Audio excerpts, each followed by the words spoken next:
త్వరగా తీయండి. ఆదికాండము. ఈరోజు ఒక 2 ప్రాముఖ్యమైన పాఠాలు మనం నేర్చుకుందాం. ఆదికాండము 24వ అధ్యాయము.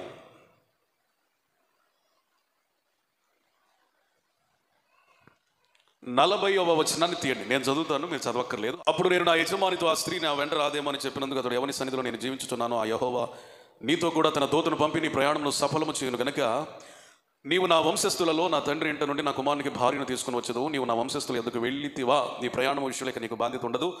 వారు ఆమెను ఈయన ఎడల కూడా ఈ ప్రమాణము విషయంలో నీకు బాధ్యత ఉండదని చెప్పాను. నేను నేడు ఈ బావి వద్దకు వచ్చి అబ్రహామును, నా యజమానుని దేవుడైన యెహోవా నా ప్రయాణమును నీవు సఫల చేసిన ఎడల నేను ఈ నీళ్ల బావి వద్ద నిలిచిండగా నీళ్లు చేదుకున్నట్టుకు వచ్చిన ఆ చిన్న దానితో నీవు దయచేసి నీ కడవలో నీళ్లు కొంచెం నన్ను త్రాగనిమ్మని చెప్పినప్పుడు నీవు త్రాగుము, నీ ఒంటెలకు చేదిపోయిదని ఎవరైతే చెప్పునో ఆమె నా యజమాని కుమారునికి యెహోవా నియమించిన పిల్లయ్య ఉండునుగాకని మనం చేసుకుంటున్నాను. నేను నా హృదయంలో అట్లు అనుకున్నట్టు చాలింపక ముందే రెబ్కా భుజం మీద తన కడవను పెట్టుకుని వచ్చి ఆ బావిలోనికి దిగిపోయి నీళ్లు చేదుకుని వచ్చినప్పుడు నాకు దాహమిమ్మని నేను ఆమెను అడుగగా ఆమె త్వరగా తన కడవను దించి త్రాగుము, నీ ఒంటెలకు నీళ్లు పెట్టేదనని చెప్పాను. కనుక నేను త్రాగితిని, ఆమె ఒంటెలకు నీళ్లు పెట్టేదను. అప్పుడు నీవు ఎవరి కుమార్తెని అడిగినందున ఆమె మిల్కా నాహోరుకును కనిన కుమారుడు బెతుయేలు కుమార్తెను చెప్పినప్పుడు నేను ఆమె ముక్కుకు కమ్మీను, ఆమె చేతులకు కడియములను పెట్టి నా తల వంచి యెహోవాకు మ్రొక్కి అబ్రహామును నా యజమానుని దేవుడు యెహోవాను స్తోత్రము చేసి తిని, ఏలయనగా ఆయన నా యజమాని యొక్క సహోదరుని కుమార్తెను అతని కుమారుని తీసుకున్నట్లు సరి అయిన మార్గమందు నన్ను నడిపించును. కాబట్టి నా యజమానుని ఎడల మీరు దయను నమ్మకమును కనపరిచినట్ల అది అయినను నాకు తెలియజెప్పుడి, లేని ఎడల అది అయినను తెలియజెప్పుడి, అప్పుడు నేను ఎటు పోవాలనో అటు పోయేదనగా. ఈరోజు మనం నేర్చుకోవాల్సినటువంటి పాఠం ఏంటి? పాస్టర్ గారు ఇన్ని వచనాలు చదివారు, ఎన్ని పాయింట్లు చదువుతారో అని అనుకుంటారేమో. లేదు, ఇందులో ఒకే ఒక పాయింట్ ఉంది. ఏంటయ్యా ఆ పాయింట్ అంటే, ఎలియాజరు జీవితంలో నుంచి దైవజనుడైన నేనైనా, విశ్వాసులైన మీరైనా, పరిచారకులైనా, పరిచర్య చేసేవారైనా, శిష్యులైనా, పనివారైనా, పేరు ఏదైనా పెట్టుకోండి, మనం అందరూ నేర్చుకోవాల్సినటువంటి పాఠం ఏంటంటే, యజమానుడు నిన్నెందుకు పంపించాడో ఆ ఉద్దేశాన్ని స్పష్టంగా చెప్పాలి. బలాలు బలహీనతలు ఒప్పుకున్నాం. నెంబర్ 2 ప్రార్థనతో ప్రారంభించాం. నెంబర్ 3 సూచనలు అడిగాం. నెంబర్ 4 ఆహారం కంటే పరిచర్యనే మిన్నగా భావించాం. అంతటితో ఒక నిజమైన పనివాడు, నిజమైన పరిచారకుడు తయారవలేడు. ఇంకా కొన్ని మనం ఎలియాజరు జీవితం నుంచి మనం నేర్చుకోవాలి. ఏంటయ్యా ఈరోజు మనం నేర్చుకోవాల్సినటువంటి పాఠం అంటే, నిన్ను పంపిన యజమానుడు ఏ ఉద్దేశం చేత పంపించాడో పంపబడిన వ్యక్తులకి, పంపబడిన స్థలములో నువ్వేం చేయాలి? స్పష్టము చేయాలి. నీ ఉద్దేశాలను ఏం చేయాలి? స్పష్టము చేయాలి. ఒక మంచి లక్షణం విశ్వాసులకి ఈరోజు మీ అందరూ నేర్చుకోవాల్సిన పాఠం ఏంటంటే, స్పష్టంగా మాట్లాడడం. ఎట్లా స్పష్టంగా మాట్లాడటం అంటే నా ఉద్దేశం, మరి చదువు రాదుకండి కొంతమందికి, మేము యాసగా మాట్లాడతాం. మరి చదువుకున్న వాళ్ళలాగా మేము ఎట్లా మాట్లాడతాం? కష్టం కదా. మరి కొంతమందికి ఇంగ్లీష్ వచ్చింది, మాకు తెలియ సరిగ్గా రాదు, కొన్ని పదాలు యాసగా మాట్లాడతాం. ఎట్లా కుదిరింది? అందరి వల్ల కాదు కదండి స్పష్టంగా మాట్లాడడం. కొంతమందికి నత్తుంటుంది, స్పష్టంగా మాట్లాడలేం కదండి, కొన్ని పదాలు మాకు పలకవండి. స్పష్టంగా మాట్లాడడం అంటే మాటను గురించి కాదు, నిన్ను పంపిన యజమానుని ఉద్దేశం గురించి నేను మాట్లాడుతున్నాను. ఏంటి చెప్పండి? స్పష్టంగా మాట్లాడడం అంటే ఏంటి? మాట కాదు. నువ్వు ఇంగ్లీష్లో మాట్లాడతావా, తెలుగులో మాట్లాడతావా, స్పీడ్గా మాట్లాడతావా, నిదానంగా మాట్లాడతావా, స్టైల్గా మాట్లాడతావా, మొరటగా మాట్లాడతావా, ఇవి కాదు నేను మాట్లాడేది. నిన్ను ఒక పనికి పంపించినప్పుడు, నువ్వు ఒక పనికి పంపబడినప్పుడు, నువ్వు వెళ్ళవలసిన స్థలంలో ఆ మనుషుల మధ్య నువ్వు ఏ విషయమై పంపబడ్డావో నువ్వు ఎట్లా మాట్లాడాలి? స్పష్టంగా మాట్లాడాలి. ఈరోజు సంఘస్థులైన మీరు, విశ్వాసులైన మీరు అందరూ కూడా ఈరోజు చాలా అత్యవసరమైన పాఠం, స్పష్టంగా మాట్లాడటం నేర్చుకోండి. మనకు ఒక సామెత ఉంది, చల్లకొచ్చి ముంద దాస్తారు. కొంతమంది మాటలు ఎట్లాంటి అంటే, చల్లకొచ్చి ముంద దాస్తారు. వచ్చింది ఎందుకు? మజ్జిగ పోయించుకోటానికి. మరి అక్క అని సాగదీస్తారు వీళ్ళు. ఈ సాగదీసే వాళ్ళతో చాలా పెద్ద ప్రాబ్లం. విషయాన్ని ఎట్లా చెప్పాలయ్యా అంటే, స్ప్రైట్ తాగినట్లుగా సూటిగా సుత్తి లేకుండా చెప్పాలి. ఎట్లా చెప్పాలి? సూటిగా సుత్తి లేకుండా చెప్పాలి.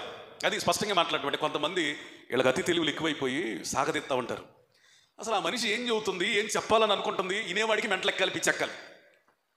అంటే వీళ్ళ హృదయంలో ఉంటుంది, డైరెక్ట్గా అంటే ఏమంటారు, డైరెక్ట్గా అడిగితే ఏమంటారు, ఇది చెప్పొచ్చో ఇది చెప్పకూడదో అని ఆలోచిస్తూ ఎలా తెలివిగా చెప్పాలి, నా తెలివినంతా ఉపయోగించాలని వీళ్ళు ఏం చేస్తారంటే, ఇంకొక మాట ఉంది, డొంక తిరుగుడు.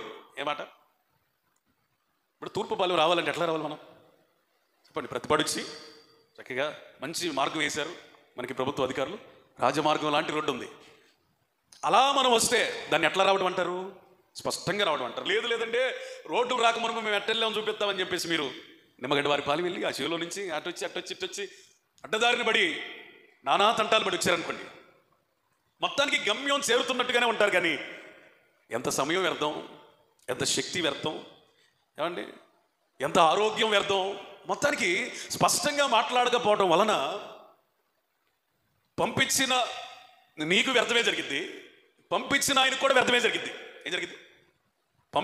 పంపబడిన నీకు వ్యర్థమే, ఎవరైతే నిన్ను పంపారో వాళ్ళకు కూడా ఏంటంట? వ్యర్థమే. అందుకని మనం ఎట్లా చెప్పాలి?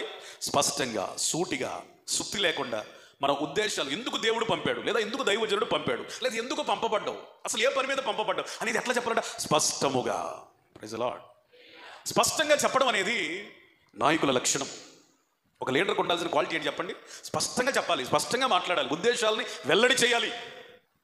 నాయకత్వపు లక్షణాలు లేనోడు, పరిచర్య చేతగాని వాడు, సరైన పరిచారకుడు కానివాడు, సరైన సేవకుడు కానివాడు ఎట్లా మాట్లాడతాడంటే డొంక తిరుగుడు మాటలు మాట్లాడతాడు. దేవుడికి నచ్చంది ఏందయ్యా అంటే డొంక తిరుగుడు మాటలు. ఈ నానుస్తారు చూడండి, చిన్నపిల్లలు లాలీపాపు చీకినట్టు, ఇది మామిడికాయల సీజన్ కదా, ఆ మామిడికాయని చీకినట్టు లోపల వాళ్ళు ఏం పెట్టుకున్నారో, మనసులో ఏం పెట్టుకున్నారో అది బయటకు రాకుండా గంట సేపు చెప్పింది ఏందిరా అంటే ఎంత మొక్క. చెప్పండి, గంట సేపు చెప్పింది ఏంటంటే ఎంత మొక్క. ఇప్పుడు వినేవాడికి టైం వేస్ట్. చెప్పండి, మరి చెప్పిన వాళ్ళకి ఆ టైం విలువ తెలీదు, అది వేరే విషయం. వాళ్ళకి టైం వేస్టే, వినేవాడికి టైం వేస్టే, వాళ్ళకి టైం వేస్టే మొత్తానికి. అందుకనే చాలా జాగ్రత్తగానండి, స్పష్టంగా మాట్లాడండి. స్పష్టంగా మాట్లాడడం అంటే గర్వంగా మాట్లాడడం కాదు, స్పష్టంగా మాట్లాడడం అంటే అతిశయంగా మాట్లాడడం కాదు, స్పష్టంగా మాట్లాడడం అంటే అహంకారంగా మాట్లాడడం కాదు. వినయపూర్వకంగా కూడా స్పష్టంగా మాట్లాడచ్చు. ఎట్లా?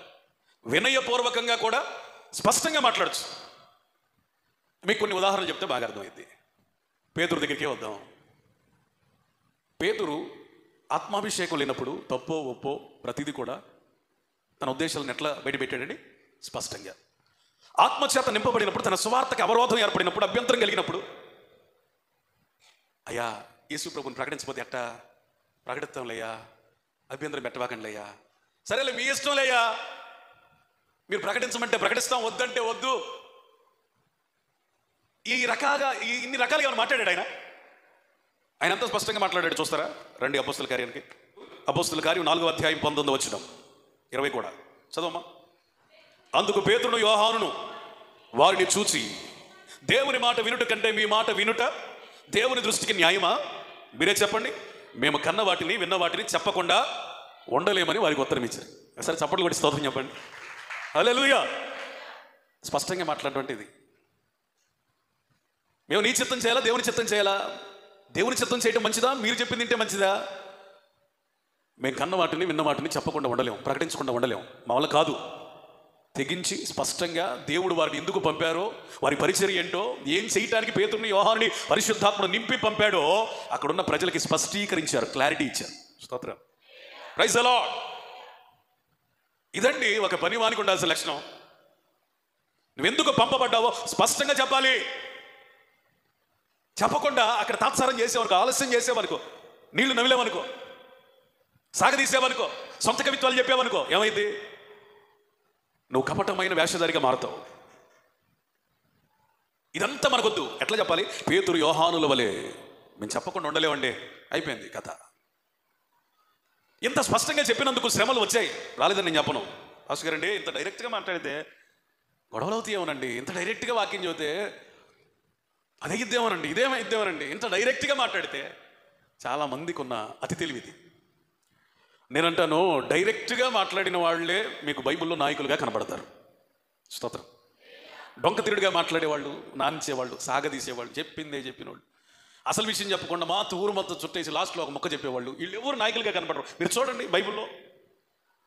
మోసే ఉన్నాడు, మోసే కొండ మీద ప్రార్థన చేసుకున్నాడు, దేవుడు మాట్లాడాడు, వెంటనే దిగొచ్చాడు. పాళ్యంలో విగ్రహం ప్రతిష్ఠించారు, అన్య విగ్రహం చుట్టూ ఎగురుతున్నారు, తినడానికి కూర్చున్నారు, ఆడడానికి పాడడానికి లేచి ఎగురుతున్నారు. ఇదంతా చూసిన మోషేకి కోపం రగిలింది.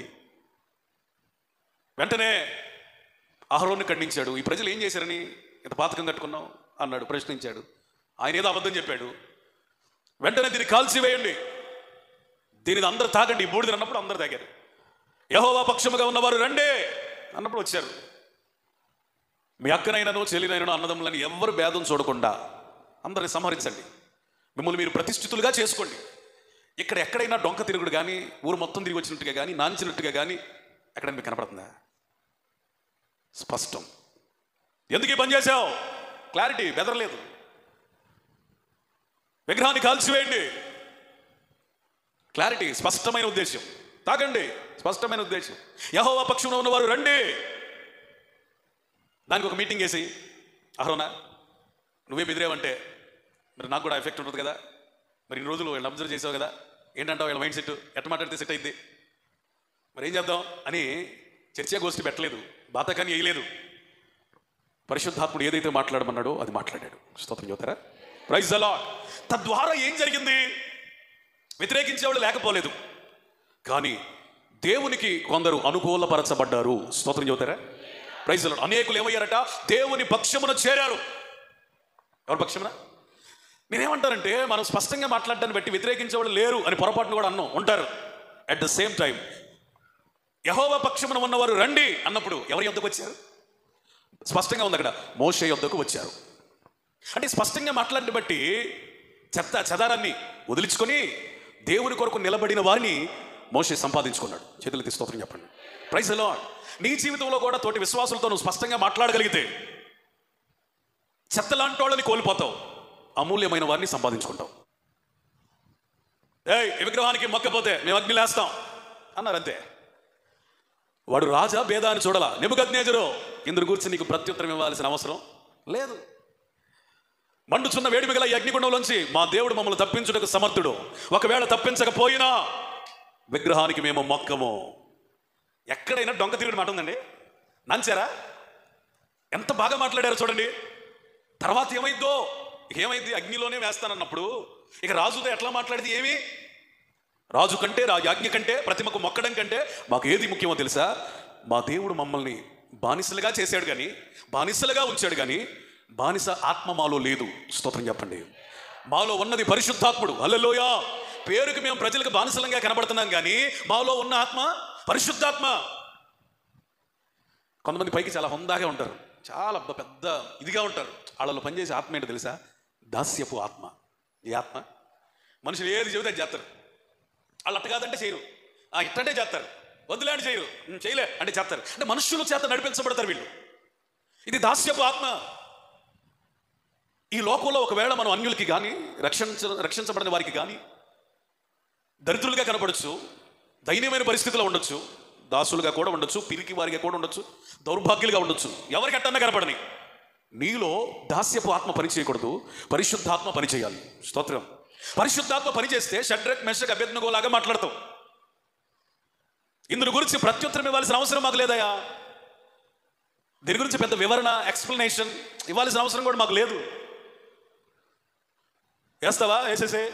ఆ దేవునికి ఉన్న శక్తి ఏంటో తెలుసా? మండుచున్న వేడిమి కలిగిన అగ్నిగుండంలో నుంచి కూడా తప్పించగలిగిన సమర్థుడు. ఒకవేళ ఆయన చిత్తం కాదు అనుకో, మేము హతసాక్షులుగా మారాలి అని ఆయన చిత్తం అనుకో, అగ్నిలో కాలిపోవడానికి మేము సిద్ధమే. కానీ నువ్వు నిలబెట్టిన ప్రతి మొక్క మేము మొక్కం. నేనంటాను, ఈ స్పష్టమైన ఎలీయజరు జీవితంలో ఉన్న ఈ లక్షణం నీకుందా? ఎవరైనా నిన్ను అన్యాచారం చేయడానికి ప్రేరేపించినప్పుడు చేస్తున్నావంటే నీలో పనిచేస్తున్న ఆత్మ దాస్యపు ఆత్మ, పరిశుద్ధాత్మ. అమ్మాయి ఆ మూల పెరిగింది, ఉండకూడదు అనగానే ఏదో ఒకటి చేసేస్తున్నారే, లేకపోతే అట్లా చేయకూడదు ఇట్లా చేయాలి అనగానే చేసేస్తున్నారే. ఈ రోజు మంచిది కాదు, పలానా రోజు మంచిదంటే రోజులు మార్చేసుకుంటున్నారే. ఎవరు మందిరానికి వచ్చేవాళ్ళే, కొత్త వాళ్ళ గురించి కాదు, మందిరానికి వచ్చేవాళ్ళే రోజులు, ముహూర్తాలు, వాస్తులు, విగ్రహ సంబంధమైనవి ఏమి చేయమంటే అది చేయడానికి వెనకాడటం లేదే. ఒకవేళ నీలో కనుక పరిశుద్ధాత్మ పనిచేస్తున్న ఎట్లా మాట్లాడతావు తెలుసా? బైబిల్ ప్రకారం మాట్లాడతావు. ఎట్లా మాట్లాడతావు? బైబిల్ ప్రకారం మాట్లాడతావు. మనం ఆరాధిస్తున్న దేవుడు ఇలాంటి వాటిని ప్రోత్సహించడం లేదు కదా, మనం ఎందుకు చేయాలి అని ఎందుకని నువ్వు అడగలేకపోతున్నావు? ఇప్పుడు మనం ఆరాధిస్తున్న దేవుడు ఇలాంటి మాటలు చెప్పలేదు కదా, మనం ఎందుకు చేయాలి? మనం చదువుతున్న, ధ్యానిస్తున్న పరిశుద్ధ గ్రంథంలో ఇలాంటి మాటలకి వ్యతిరేకం కదా ఈ గ్రంథం, మనం ఎందుకు చేయాలి? మనం చేయకూడదు అని ప్రజల్ని కన్విన్స్ చేయగలుగుతున్నావా? ప్రభువా ఈ ఒక్కసారికి నన్ను క్షమించు అని దేవుణ్ణి కన్విన్స్ చేయగలుగుతున్నావా? దేవుడు కనికర సంపన్నుడు, కరుణాసాగరుడు, కృపామయుడు కాబట్టి, దీర్ఘశాంతం కలిగినడు కాబట్టి నువ్వు కన్విన్స్ చేసినందుకు నీ మాయలో పడిపోయి కాదు, కానీ నీ మీద ఉన్న అమితమైన ప్రేమను బట్టి నిన్ను క్షమించాడు. నువ్వు అనుకుంటున్నావు ఇటు నేను దేవుణ్ణి కన్విన్స్ చేయగలుగుతున్నాను, మనుషుల్ని సంతోషపెట్టగలుగుతున్నాను, నాకు కృప ఉందే. కృప కాదు, రోగం ఉంది, మాయ రోగం. మనుషులు సంతోషపెట్టే మాయ రోగం. ఇది పనికిరాని రోగం. ఇది విశ్వాస భ్రష్టుల్నిగా క్రైస్తవుల్ని మార్చే రోగం. మనకు ఉండాల్సింది ఏంటో తెలుసా? అవసరమైతే ప్రజలన్నా కోల్పో, కానీ దేవుణ్ణి మాత్రం కోల్పోవద్దు. స్తోత్రం చెప్పండి. స్తోత్రం. నువ్వు స్పష్టంగా మాట్లాడడాన్ని బట్టి కొన్ని కోల్పోతావండి. వస్తాయని అంటలా. యథార్థవాది లోక విరోధి. ఏంటి చెప్పండి? యథార్థవాది నోరు మంచిదైతే ఊరు మంచిదైతే, అదొక సామెత. నోరు మంచిదైనా ఊరు విరోధైంది తెలుసా? యథార్థంగా మాట్లాడేవాడికి లోకం ఏమైందంట? విరోధం. అబద్ధాలు చెప్పు, కళ్ళబుల్లి కబుర్లు చెప్పు, మాయి మాటలు చెప్పు, అక్కడదిక్కడ ఇక్కడదక్కడ చెప్పు, ముచ్చట్లు చెప్పు, ఆహా నిన్ను ప్రజలు వదిలిపెట్టరు. అది నువ్వు యథార్థంగా మాట్లాడేవాడు పోయిండు. యథార్థంగా మాట్లాడేవాడు మీరు గమనించండి, వాడు ఇప్పుడు గుంపులో తిరగడు, ఒంటరిగా ఉంటాడు. ఎందుకో తెలుసా? యథార్థతని దేవుడు తప్ప ఎవరు మెచ్చుకోలేరు. యథార్థతని చెప్పండి, దేవుడు తప్ప ఎవరు మెచ్చుకోలేరు. ఒకవేళ మెచ్చుకున్న ఆ సంఖ్య చాలా అల్ప సంఖ్యాకులు ఉంటారు. నేనంటాను, అంత స్పష్టమైన జీవితాన్ని నువ్వు జీవించగలిగితే ఈ తరంలో నువ్వు కూడా ఒక నోవాహువే. స్తోత్రం. Praise the Lord. ఎంత క్లారిటీతో బ్రతికాడండి నోవాహు. వాళ్ళ ఆలోచనలు చెడిపోయినాయి, ఊహలు చెడిపోయినాయి, తలపులు చెడిపోయిన, మార్గాలు చెడిపోయినాయి, హృదయాలు చెడిపోయినాయి, జీవితాలు చెడిపోయినాయి. చివరికి దేవునికే అనిపించిందంట, ఎందుకు చేశాను వీళ్ళని. దేవునికే అనిపించిందట, పశ్చాత్తాపడట, రిగ్రెట్ ఫీల్ అయ్యాడట. చేయకుండా ఉన్నా బాగుండేది కదా. వీళ్ళ గురించి ఇంత సంతాపపడుతున్న దేవునికి వీళ్లకు వేరై ఒక స్పష్టతతో బ్రతుకుతున్నటువంటి నోవాహును బట్టి సంతోషం కలిగిందట. స్తోత్రం. అందుకనే నోవాహు నీతిమంతుడు, నీతికి వారసుడు, ఆయన కృప పొందినవాడు, ఆ తరములోనే నిందారహితుడు. Praise the Lord. Praise the Lord. నేనంటాను, ఈ లోకంలో నీకు నిందలు పడచ్చు, మనుషులు పనికిరాని నిందలు ఎన్నన్నా వేయచ్చు, దాని గురించి లెక్క చేయాల్సిన అవసరం లేదు. కానీ పనికి మాలిన నిందలు ఎవరి మీద పడతాయి ఈ లోకంలో? ఒక మాట చెప్పి నేను తర్వాత ముందుకెళ్తా. యథార్థంగా బ్రతికేవాడికి కూడా ఏ నిందలు పడతాయి? సంబంధం లేని నిందలు పడతాయి. ఏ నిందలు? సంబంధం లేని నిందలు పడతాయి. వీటిని మనం పెద్దగా పట్టించుకోవాల్సిన అవసరం లేదు. కానీ తనలో ఒక స్పష్టత కలిగిన మార్గాలు ఉన్నవాడు దేవుని దృష్టికి ఎట్లా ఉంటాడంటేనంట, నిందలేనట్టుగా కనపడతాడట. స్తోత్రం. Praise the Lord.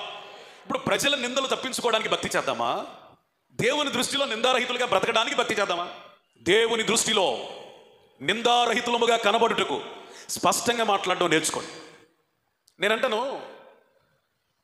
ఈ జలప్రళయం వచ్చేదాకా తింటా, తాగుతా, ఇళ్ళు కట్టుకుంటా, పెళ్లిళ్ళు చేసుకుంటా, అన్యాచారాలు పాటిస్తా, హృదయాలు చెడిపోయి, చూపులో, మాటలో, ప్రవర్తనలు అన్నీ చెడిపోయిన వాళ్ళు ఏమన్నా మోగోళ్ళా? లేకపోతే నోవాహు చెవిటోడా? వీళ్ళు ఏమన్నా మోగోళ్ళా, నోవాహు చెవిటోడా? ఇప్పుడు మోగా చెవిటి సబ్జెక్ట్ ఎందుకు వచ్చింది అంటే, వీళ్ళు నోవాహుతో మాట్లాడతారు లేదా? వీళ్ళ మాటలు వినే చెవులు నోవాహు కొనియలేవా? కానీ వీళ్ళు ఎంత బలవంతం చేసినా, ఈయన ఎంత స్పష్టంగా మాట్లాడితే దేవుని దృష్టిలో అంత గొప్పవాడి ఉంటాడు. పేతురు పత్రికల్లో స్పష్టంగా వ్రాయబడిన మాట ఏంటంటే, నోవాహుట నీతిని గురించి ప్రకటించాడట వాడగట్టే సంవత్సరాలన్నీ. స్తోత్రం చెప్పండి. ఏం మాట్లాడాడు? ఎంత క్లారిటీగా మాట్లాడాడు చూడండి. 120 సంవత్సరాలు దేని గురించి మాట్లాడాడు? దైవికమైన నీతిని, దేవుని నీతిని. లోకం గురించి మాట్లాడలేదు, లోకాచారాల గురించి మాట్లాడలేదు, లోక నీతిని గురించి మాట్లాడలేదు, మనుషుల నీతిని గురించి మాట్లాడలేదు, మభ్య పెట్టలేదు. దైవిక నీతి ఎలా ఉంటుందో ప్రకటించాడు. దానిలోనికి మనుషులు రావాలని కోరుకున్నాడు. ప్రశ్న, నోవహు స్వార్థని ఇష్టపడిన వాళ్ళు ఎంతమంది? చెప్పరండి అమ్మా. సంసోన్ గారు కరెక్ట్గా చెప్పారు. 7 వాళ్ళ కుటుంబమే. బయటోడు ఒక్కడైనా ఉన్నాడా? ఈయన ఉంటాడు కానీ యాక్సెప్ట్ చేశాడా? లేదు. కానీ స్వార్థ ఆపాడా? వాడగట్టడం ఆపాడా? నేనేమంటానంటే, ప్రజలు వినడం లేదు కదా అని మనం బోధ మార్చుకోకూడదు. ప్రజలు ఇష్టపడడం లేదు కదా అని ఉపదేశం మార్చకూడదు. ప్రజలకు అనుకూలంగా బోధించేవాడు ఎవడైనా సరే అబద్ధ బోధకుడు. దేవునికి అనుకూలంగా బోధించినా, ప్రజల్ని బాధ పెట్టినా, హృదయాలు గాయపరిచినా, దేవుని చిత్తమును నెరవేర్చడానికి బోధించేవాడు ఖచ్చితంగా అతడు దైవ చిత్తానుసారమైన బోధకుడు. స్తోత్రం. దేవుని చేత పంపబడిన బోధకుడు, హల్లెలూయా. ఆత్మ చేత నింపబడిన బోధకుడు, హల్లెలూయా. నేటి తరంలో మన సంఘాలకి చెప్పండి, ప్రజల్ని సంతోషపెట్టే బోధకులు కావాలా, దేవుణ్ణి ప్రజల్ని గాయపరిచినా పర్వాలేదు, దేవుని చిత్తాన్ని నెరవేర్చే బోధకులు కావాలా? చెప్పండి, నోరు తెరిచి చెప్పండి. దేవుని చిత్తమును నెరవేర్చే, అవసరమైతే ప్రజలకు గాయం చేయి. దేవుని వాక్యం సెలవిస్తుంది, లోపల ప్రేమించుట కంటే బహిరంగముగా గద్దించుట మేలు. అంటే లోపల నీ మీద నాకున్న ప్రేమ గొప్పదా, బయట నీ మీద గద్దించిన గద్దింపు మేల? ఎంత లోతైన అర్థం ఉంది ఈ మాటలో. ఇప్పుడు సంసోన్ గారు అంటే నాకు చాలా ప్రేమ అండి, లోపల ఎంత ప్రేమ ఉందంటే అంత ఉందండి. ఉంది కాబట్టి ఆయన తప్పు చేస్తే నేను ఖండించకుండా ఉన్నానంటే నా లోపల ఉన్నది నిజమైన ప్రేమనా? ఇప్పుడు గద్దించాను అనుకో, నాలో ప్రేమ లేనట్ట? హలో, పగవాడు లెక్కలేనని ముద్దులు పెడతాడు, మేలు కోరి స్నేహితుడు ఏం చేస్తాడు? గాయం చేస్తాడు. ఇప్పుడు డైరెక్ట్గా మాట్లాడినా, సూటిగా మాట్లాడినా, స్పష్టంగా మాట్లాడే సేవకుడు చెప్పండి, ఆత్మచేత నింపబడిన వాడు, దేవుని చేత పంపబడిన వాడు. స్తోత్రం చెప్పండి. ఇలాంటి బోధకుడు నేటి సంఘాలకు అవసరం. నా విషయంలో మీరు ప్రార్థన చేయాలని నేను ప్రాధేయపడే కోరుకునే ఒక ప్రేయర్ పాయింట్ ఏంటంటే, సేవకులకి, విశ్వాసులకి ఇష్టమైన బోధలు కాక దేవుని చిత్తమైన బోధలు బోధించుటకు నా నడుము ఎల్లప్పుడూ కట్టబడాలని ప్రార్థించే. వాడబడటం పెరిగిన కొలది బోధలు మార్చేస్తున్నారు, చాలా భయంకరమైన పరిస్థితి. దేవుడు ఎందుకు ఒక వ్యక్తిని వాడుకుంటాడయ్యా అంటే, ప్రజలకు ఇష్టంగా బోధించడానికి కాదు, ప్రజల్ని క్రమపరచడానికి, స్పష్టంగా మాట్లాడడానికి. ఎట్లా స్పష్టంగా మాట్లాడడానికి. దేవుడిని దీవిస్తాడు, ఆశీర్వదిస్తాడు అనేది స్పష్టమైన బోధ కాదు. నీ పాపాన్ని వదిలిపెట్టు, దీవెన దానంతటికి అదే వస్తుంది. ఇది స్పష్టమైన బోధ. స్తోత్రం చెప్పండి. Praise the Lord. ఇది ఈ మొక్క కట్ చేస్తున్నారు, పాపాన్ని వదిలిపెట్టు, మారు మనసు పొందు, ఈ మార్చుకో, అవి మార్చుకో, ఏమి చెప్పకుండా ఎన్ని మొక్కల్ని కట్ చేసి డస్ట్బిన్లు వేసేసి, దేవుడు నిన్ను దీవిస్తాడు, ఆశీర్వదిస్తాడు, వర్ధిల్ల చేస్తాడు, నిన్ను కాకపోతే ఇంకెవరిని దీవిస్తాడు, ఆశీర్వదిస్తాడు. ఆయన ప్రేమమయుడు, కనికర సంపన్నుడు, ఆయనకు అసాధ్యమైనది ఏదైనా ఉందా? దేవుడు ప్రేమమయుడు అని అందరికీ తెలుసు. ఇక దేవుడు ప్రేమమయుడైతే ఖండించాల్సిన పని లేకపోతే ఇక మేము బోధించాల్సిన అవసరం కూడా లేనట్టే. ఎందుకంటే ఆయన ప్రేమ నిన్ను పరలోకం తీసుకెళ్ళిపోయింది. ఇక ఖండించడం ఎందుకు, బుద్ధి చెప్పడం ఎందుకు, గద్దించడం ఎందుకు? సో ఎందుకు ఈ మాట చెబుతున్నానంటే, అంత కఠినమైన ప్రజల మధ్యలో కూడా నోవాహు ఎక్కడైనా తొణికాడా, బెణికాడా? వాళ్ళకి ఇష్టంగా మాట్లాడడానికి కొంచెమైనా ప్రయత్నించాడా? లేదు. ఆ తరములో దేవుడు తనను ఎందుచేత, ఏ ఉద్దేశం చేత బ్రతికించాడో ఆ ఉద్దేశాలని మనసులో పెట్టుకుని దేవుడు ఏదైతే మాట్లాడమన్నాడో అది మాట్లాడి దేవుని దృష్టిని ఆనందింపజేసి తన కుటుంబాన్ని రక్షించుకున్నాడు. చప్పట్లు కొట్టి యేసుకి స్తోత్రం చెప్పండి. Praise the Lord. హల్లెలూయా. పోతే పోనీయండి, చెత్తని సంపాదించుకో, విలువైన దాన్ని. మీరు ఇంటికి వెళ్ళి న్యాయాధిపతుల గ్రంథం 13వ అధ్యాయం చదవండి, మొత్తం చదవండి. మీరు చదివితే సంసోను యొక్క తల్లిదండ్రులతో దేవుని చేత పంపబడిన దూత ఆయన ఎందుకు పంపబడ్డాడో, దేవుడు ఏమి చెప్పి పంపించాడో ఆ మాటలన్నీ స్పష్టంగా చెప్పాడు. ఉదాహరణకి 3వ వచనంలో చూస్తే, ఇదిగో నువ్వు గొడ్రాలివి, నీ కాన్పు లేదు ఇంతవరకు, నువ్వు గర్భవతివై కుమారుని కంటావు, కాబట్టి జాగ్రత్తగా ఉండి ద్రాక్షరసమునే కానీ మద్యమునే కానీ త్రాగకుండము, అపవిత్రమైన దేనినైనా తినకుండము. నీవు గర్భవతివై కుమారుని కందువు, అతని తల మీద మంగళకత్తి వేయకూడదు. ఆ బిడ్డ గర్భము పుట్టినది మొదలుకొని దేవునికి నాజీరు చేయబడిన వాడై ఫిలిస్తీన్ల చేతుల నుండి ఇశ్రాయేలును రక్షింప మొదలుపెట్టినని ఆమెతో అనగా, ఆ స్త్రీ తన పెనిమిటి యొద్దకు వచ్చి, ఎంత స్పష్టంగా మాట్లాడాడు. నువ్వు గర్భవతివి ఇంతవరకు కాలేకపోయావమ్మా, నీ జీవితం అంతా కూడా గొడ్రాలతనం అనుభవించావు, నీ జీవితంలో దేవుడు అద్భుతం చేయబోతున్నాడు, నీకు ఒక కుమారుణ్ణి ఇవ్వబోతున్నాడు. ఆ పుట్టబోయేవాడు నాజీరు కాబట్టి అతను ఎట్లా పెంచాలి? నువ్వు గర్భంలో ఉండగానే ద్రాక్షారసమును కానీ ద్రాక్షవల్లి నుంచి పుట్టింది ఏదైనా కానీ నువ్వు తీసుకోకూడదు, అపవిత్రమైనది ఏదీ తినకూడదు, పుట్టే బిడ్డకి మంగళకత్తిరి అంటించకూడదు, అంత ప్రత్యేకంగా బ్రతకాలమ్మా, దేవుడు ఏర్పాటు చేసుకున్నటువంటి దైవజనుడమ్మా, నాజీరమ్మ అని స్పష్టంగా చెప్పాడు. ఈ మాటలన్నీ ఈ భార్య తన భర్త అయిన మనోహాతో చెప్పింది. ఎవరితో? మరి ఈయనకి అర్థం కాలేదో, లేకపోతే మళ్ళీ డైరెక్ట్గా వినాలనుకున్నాడో. ఆ మాటలన్నీ భార్య చెప్పినప్పటికీ 8వ వచనంలో మళ్ళీ ప్రార్థన చేస్తున్నాడు. అయ్యా, నా భార్యతో మాట్లాడిన ఆ దైవజనుని నాతో కూడా మాట్లాడడానికి పంపించు అని ప్రార్థించినప్పుడు మళ్ళీ దేవదూతని పంపించాడు. స్తోత్రం చెప్పండి. హల్లెలూయా. మళ్ళీ తన భర్తకి అర్థమయ్యే రీతిలో అక్కడ దేవుని దూత అని ఒక చోట, దైవజనుడు అని ఒక చోట, ఆ పురుషుడు అని ఒక చోట 3 మాటలు కనపడతాయి. దేవుని దూత అని, దైవజనుడని, పురుషుడని 3 రకాల మాటలు ఉంటాయి. 3 వేరు కాదు, ఒక్కడే ఆయన దేవుని చేత పంపించబడిన దూత. సో స్పష్టంగా మాట్లాడాడు. దేవుని చేత పంపబడిన దూతలు ఎంత స్పష్టంగా ఉన్నారు చూడండి. ఇక్కడ దేవుని దూత పేరు అడుగుతాడిన, మనోహ నీ పేరేంటి, నువ్వు చెప్పిందల్లా జరిగితే నిన్ను సన్మానించాలని మేము అనుకున్నాం. ఏమని అనుకున్నాం? మరి నువ్వు ప్రవచించావు కదా, చెప్పావు కదా, జరగబోయేది ముందుగానే చెప్పావు కదా, జరిగిన తర్వాత నేను మిమ్మల్ని సన్మానించాలని అనుకుంటున్నాం, నీ పేరేంటి అన్నప్పుడు దేవుడి పేరు చెప్పొద్దని ఉండి ఉండొచ్చు. అందుకని అక్కడ దేవుని దూత చాలా స్పష్టంగా మాట్లాడుతున్నాడు.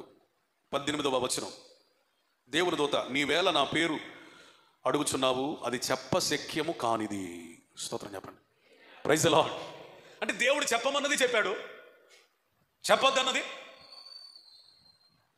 ఇక్కడ 2 మొక్కలే. ఇంత బారు అధ్యాయంలో 2 పాయింట్లు దేవదూత నుంచి మనం నేర్చుకోవాల్సింది. 2 శ్రేష్టమైన మాటలు. చెప్పమన్నది దాచుకోకుండా చెప్పాడు, అవసరమైతే 2సారి వచ్చి చెప్పాడు. ఓకే, చెప్పొద్దన్నది బలవంతం చేసి అడిగినా, సన్మానము చేస్తామన్నా, గౌరవిస్తామన్నా చెప్పాడా? ఈరోజు మన జీవితంలో దేవుడు ఒక ఉద్దేశంతో నిన్ను పంపినప్పుడు ఖచ్చితంగా చెప్పమన్నదే చెప్పాలి. పొరపాటును కూడా ఇది చెప్పొద్దు అన్నది చెప్పకూడదు. ఈ 2 పాయింట్లు కనుక మన హృదయంలో పెట్టుకుంటే మన నోటి ద్వారా ఏ పాపము జరగకుండా దేవుడే మనల్ని కాచి కాపాడతాడు. స్తోత్రం చెప్పండి. Praise the Lord. స్పష్టత. అపవాది కొన్నిసార్లు ఏం చేస్తాడంటే ఏదో ఒక విధంగా నీకున్న క్లారిటీని, నీ ఉద్దేశాలలో నువ్వు స్థిరంగా నిలబడడాన్ని చెడగొట్టే ప్రయత్నం చేస్తాడు. అవన్నీ వివరాలు చెప్పడానికి సమయం లేదు, కానీ ఒక రాజును గద్దించడానికి దేవుడు ఒక యోధా ప్రవక్తని పంపిస్తాడు. ఆయన పంపించినప్పుడు ఆయన మాటలు కొంచెం కటువుగా ఉండడాన్ని బట్టి రాజు చెయ్యి చాపుతాడు. ఆ చెయ్యి ఏమైంది? ఎండిపోద్ది. మళ్ళీ ఆ ప్రవక్త ప్రార్థన చేసినప్పుడు చెయ్యి ఏమైంది? మళ్ళీ జీవంతో నింపబడింది. ఆ దేశంలో ఇంకొక ప్రవక్త ఉన్నాడు. ఆయన ఉద్దేశం ఏంటంటే ఈయనంత అభిషేకం కలిగినోడైతే రాజు చెయ్యి కూడా ఎండిపోద్ది, ఈయనంత అభిషేకం కలిగినోడైతే ప్రార్థిస్తే మళ్ళీ ఆ చెయ్యి ఏ విధంగా జీవంతో నింపబడింది? ఇలాంటి అభిషేకం కలిగిన దైవజనుడు నా ఇంటికి వస్తే నాకు ఆశీర్వాదం అని ఏం చెబుతాడంటే, అయ్యా నేను కూడా నీ వంటి దైవజనుడినే, మా ఇంటికి వచ్చి భోంచి అని అడుగుతాడు. దేవుడు ఏం చెప్పి పంపిస్తాడు ఈయనకి? నువ్వు ఎవరు పిలిచినా ఎవరింటికి వెళ్ళొద్దు, నేను చెప్పిన పని చేసుకొని రా. ఇది క్లారిటీ. ఫస్ట్ క్లారిటీగానే ఉన్నాడు. దేవుడు చెప్పాడు ఎవరింటికి వెళ్ళొద్దని, దయచేసి ఏమనుకోవద్దు, నేను రాను అన్నాడు. బాగుంది అంతవరకు లైఫ్. మళ్ళీ ఇంకోసారి ఏం వాడాడంటే, గత రాత్రి దేవుడు నాకు దర్శనంలో కనిపించి చెప్పాడు నిన్ను తీసుకొని రమ్మనని. ఎవరి పేరట అబద్ధం ఆడాడు? దేవుని పేరట అబద్ధం ఆడాడు. ఇప్పుడు దేవుని పేరట అబద్ధం ఆడగానే ఇతడితో దేవుడు చెప్పిన మాటని పక్కన పెట్టాడు. ఇతనితో దేవుడు మాట్లాడాడు అన్న అబద్ధాన్ని హృదయంలోకి తెచ్చుకున్నాడు. ఇప్పుడు ఇంటికి వెళ్ళాడు, భోజనం చేశాడు. తిరిగి వచ్చేటప్పుడు ఏం జరిగింది? సింహం వచ్చింది, చంపేసింది. అంత గొప్ప దైవజనుడు కూడా ఎందుకని సంహరించబడ్డాడు, ఎందుకని దుర్మరణం పాలయ్యాడంటే అతడు స్టాండర్డ్గా నిలబడలేకపోయాడు.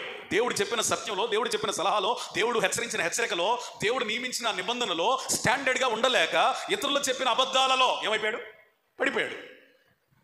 ఈరోజు నేను అంటాను, నీ విశ్వాస జీవితం నుంచి నిన్ను కదిలించడానికి ఆత్మీయులు లాగే ఉండి దేవుని పేరటే అబద్ధాలు చెప్పి నిన్ను భ్రమపరుస్తూ వాళ్ళ ఉచ్చుల్లోకి, వలల్లోకి లాగుతారు.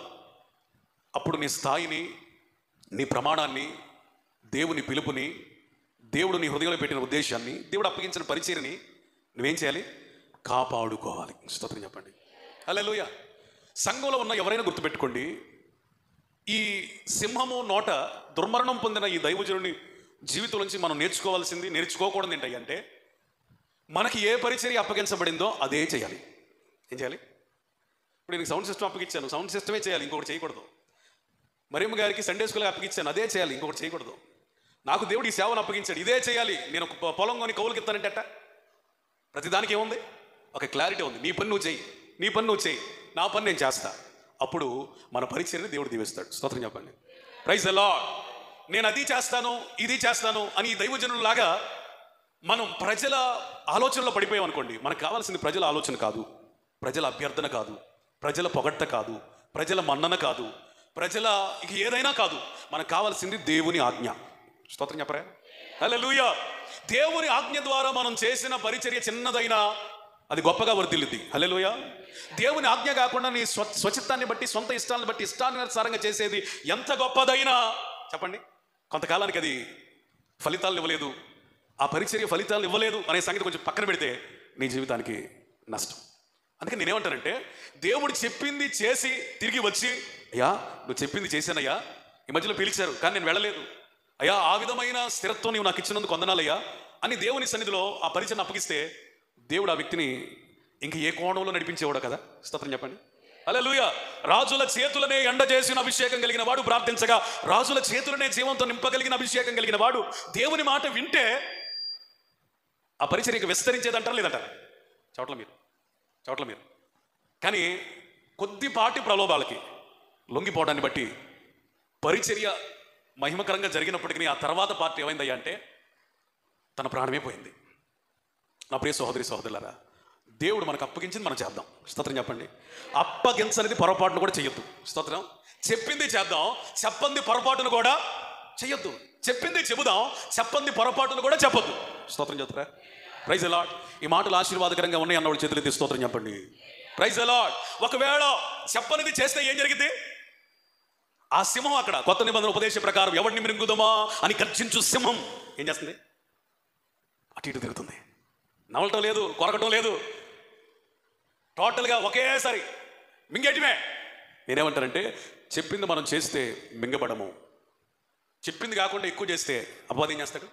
మింగేస్తాడు. కాబట్టి ఇతని జీవితం నుంచి మనం నేర్చుకోవాల్సిన పాఠం అది. ఇంకొంచెం మనం లోతుగా వెళితే గొప్ప ప్రవక్త ఉన్నాడండి. ఆయన చాలా స్పష్టత కలిగిన దైవజనుడు, చాలా స్పష్టత కలిగిన దైవజనుడు. ఎంత స్పష్టత కలిగిన దైవజనుడు అంటే ఎంత తొణికిసలాడని వ్యక్తి అంటే ఎంత నిండుకుండలాగా ఉంటాడంటే ఆయన ఇంటిని బంగారం ఇచ్చిన నా దేవుడు చెప్పిందే చేస్తా, మీరు చెప్పింది నేను చేయను.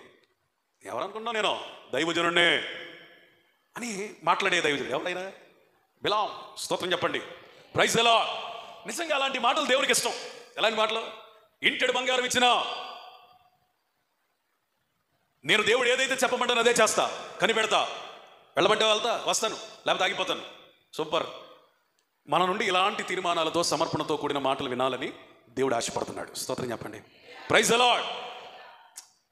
రావచ్చులే కానీ దేవుడు మరి సేవ కదా ఏమని అంటాడేమో అన్నాడు ఆయన. లేదు, చాలా గట్టిగా మాట్లాడాడు. అంత గట్టిగా మాట్లాడినాడు చూడండి. తర్వాత అధికారులు రాకపోకలు ఎక్కువైనాయి, పెద్ద అధికారులు వస్తున్నారు, ఆఫరింగ్ పెరుగుతుంది, అధికారులు పెరుగుతున్నారు. ఇవన్నీ చూసిన ఆయన అన్నాడు, ఇంతవరకు తట్టుకున్నాను, నిలబడ్డాను, గట్టి పట్టుబడ్డాను, కంట్రోల్ చేసుకున్నాను, కానీ ఇక నా వల్ల కాదు అని దైవ చిత్తాన్ని తుంగలో దొక్కేసి దేవుని ప్రజలను శపించడానికి దేవునికి వ్యతిరేకంగా బయలుదేరాడు. చివరికి ఏమయ్యాడు? కత్తివాత కూలాడు. ఎట్లా చివరికి ఆయన చేసిన ప్రార్థన ఏంటో తెలుసా? బిలాము చేసిన యథార్థ హృదయంతో చేసిన ప్రార్థన, అయ్యా ఈ నీతిమంతులు అయిన ఇశ్రాయేలీయులకి వచ్చే మరణం లాంటి మరణం నాకు ఇవ్వు. ఇంత డబ్బు కోరుకున్నాను, ఇంత చేశాను, కానీ నాలో సుఖం లేదు, శాంతి లేదయ్యా. నా మరణం ఎట్లుంటుందో నేను టెన్షన్ పట్టుకుంది. ఈ నీతిమంతులకు కలిగే మరణం నాకు కావాలి. దొరికిందా? దొరకలా. దేవుడు చెప్పింది చెబితే అంతకంటే గొప్ప మరణమే ఇచ్చేవాడు. స్తోత్రం చెప్పండి. దేవుడు చెప్పింది చేయకుండా ఎక్కువ చేశాడు కాబట్టి దుర్మరణం పాలయ్యాడు. నేనేమంటానంటే మన ముగింపు ఎట్లా ఉండాలి తెలుసా? ఘనంగా ఉండాలి. స్తోత్రం. ఎట్లా ఉండాలి? ఘనముగా. నువ్వు ఆస్తులు కోల్పో, ఐశ్వర్యాలు కోల్పో, దేవుడు నిన్ను ఎందుకు పంపించాడు ఆ విశ్వాసాన్ని కోల్పోవద్దు. స్తోత్రం చూస్తారా? Praise the lord. హెబ్రీ పత్రిక 11వ అధ్యాయంలో మీరు చూస్తే విశ్వాస వీరులట విశ్వాసము కలిగి మృతి పొందారు. ఎట్లా చచ్చిపోయారు? ఆస్తులు కలిగి చచ్చిపోయారు అని లేదు, ఐశ్వర్యాలు కలిగి చచ్చిపోయారు అని లేదు, మేడమిద్దులు కలిగి చనిపోయారు అని లేదు, 100 మందిని సంపాదించుకుని చచ్చిపోయారు అని లేదు, ఇంతమంది ఇన్ని వెండి బంగారాలు సంపాదించుకున్నారు, ఇంతమంది పిల్లలు గని చచ్చిపోయారు అని లేదు. విశ్వాస వీరుల గురించి వ్రాయబడిన మాట ఏంటో తెలుసా? వారు విశ్వాసము కలిగి మృతి నొందితిరి. స్తోత్రం చెప్పండి. Praise the Lord. ఆ స్పష్టత నీకు నాకు ఉండును గాక. అలా ఉంటే మన జీవిత అంత్యాలు బాగుంటాయి. ఏం బాగుంటాయి? మన జీవిత అంతాలు బాగుంటాయి. మన తొలి సంధ్య కాదు, మలి సంధ్య కూడా గ్రాండ్గా ఉండాలి. స్తోత్రం చెప్పండి.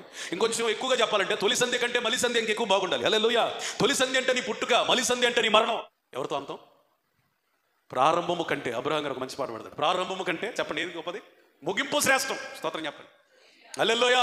నువ్వు ఎంత వేగంగా రన్నింగ్ ప్రారంభించావు అనేది లెక్కలోకి రాదు. నువ్వు చివరికి గమ్యాన్ని చేరుకున్నావా లేదా, ఇదే లెక్క. ఆమేన్. ఎంత బాగా పరిగెడుతున్నావు అనేది కాదు, చివరికి గమ్యాన్ని చేరుకున్నావా లేదా. గలతీయులారా, ఎవరు మిమ్మల్ని భ్రమపెట్టారు? దేవుని కొరకట వాళ్ళట పరుగులు తీశారట. ఎవడు మీ పరుగును అడ్డగించాడో? పరిగెత్తి పరిగెత్తి పరిగెత్తి పరిగెత్తి పరిగెత్తి పరిగెత్తి గలతీలు ఏమయ్యారు? గమ్యాన్ని చేరుకున్నారా? పడిపోయారా? పడిపోయారు. పడిపోతావా? గమ్యాన్ని చేరుకుంటావా? మన జీవితంలో ఒక స్పష్టమైన ఉద్దేశాలు కలిగి బ్రతకాలి. స్తోత్రం. Praise the Lord. స్పష్టమైన ఉద్దేశాలు కలిగి బ్రతికినోడు ఎట్లా ఉంటాడంటే తన జీవితం బట్టి కూడా ఒక క్లారిటీ ఉంటుంది. అందుకు ఉదాహరణ అపోస్తలుడైన పౌలు.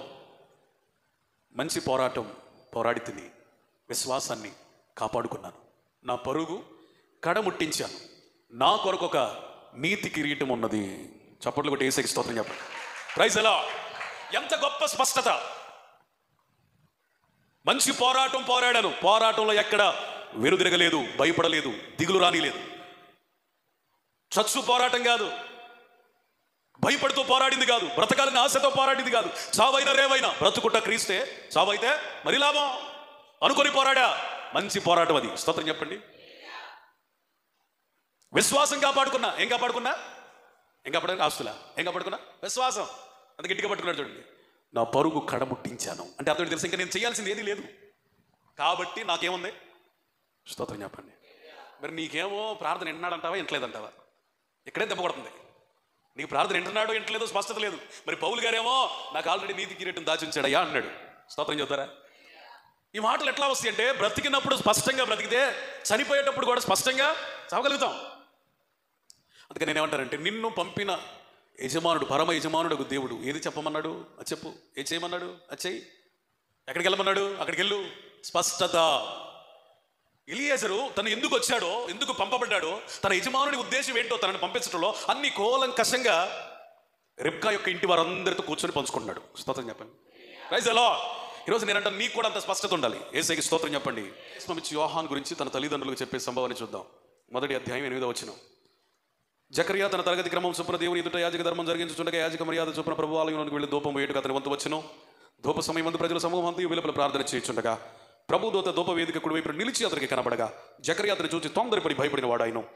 అప్పుడు దూత అతనితో, జకర్యా భయపడొద్దు, నీ ప్రార్థన వినబడింది, నీ భార్య అయిన ఎలిజబెత్ నీకు కుమారుని కనును, అతనికి యోహాను అని పేరు పెట్టదు. అతడు ప్రభు దృష్టికి గొప్పవాడై ద్రాక్షారసమైన మద్యమైన త్రాగక తన తల్లి గర్భమును పుట్టింది మొదలుకొని పరిశుద్ధాత్మతో నిండుకున్న వాడై ఇశ్రాయేలీలలో అనేకులను ప్రభువు అయిన వారి దేవుని వైపుకు త్రిప్పును. మరియు అతడు తల్లిదండ్రుల హృదయములను పిల్లలు తట్టుకును, అవిధేయులను నీతిమంతుల జ్ఞానం అనుసరించును త్రిప్పి ప్రభు కొరకు ఆయత్తపడి ఉన్న ప్రజలను సిద్ధపరచక ఏలియా యొక్క ఆత్మయు శక్తి గలవాడై ఆయనకు ముందుగా వెళ్ళును గనక నీకు సంతోషమును మహానందము కలుగును. అతడు పుట్టినందున అనేకులు సంతోషింతురు. జకర్యా ఏదో మాట్లాడాడు, డౌట్ అడిగాడు. ఇంతకీ 19వ వచనం. దూత, నేను దేవుని సముఖమందు నిలుచు గబ్రియేలును నీతో మాట్లాడుటకును ఈ స్వర్తమానము నీకు తెలుపుటకును పంపబడి తిని. స్తోత్రం. Praise the Lord. మీరు అండర్లైన్ చేసుకోవాల్సిన మాట ఏంటంటే 1వ అధ్యాయం 19వ వచనం. ఎంత స్పష్టంగా చెబుతున్నాడు చూడండి.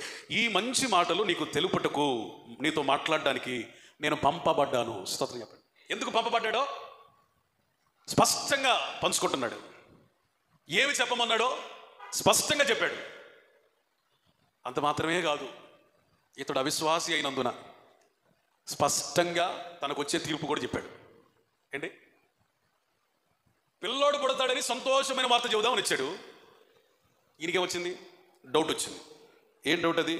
18వ వచ్చింది. ఇది నాకు ఎలాగో తెలియను, నేను ముసలివాణ్ణి కదా, నా భార్య బహుకాలము గడిచినది నా దూతతో చెప్పగా, దూత ఏమన్నాడు? నువ్వు నమ్మలేదు కనుక ఈ సంగతులు జరుగు దినం వరకు నువ్వు మాట్లాడక మౌనివై ఉందువు అని అతనితో చెప్పాను. ఎప్పుడు మంచి మాటలు చెప్పాడు, దేవుడు చెప్పమన్నది చెప్పాడు.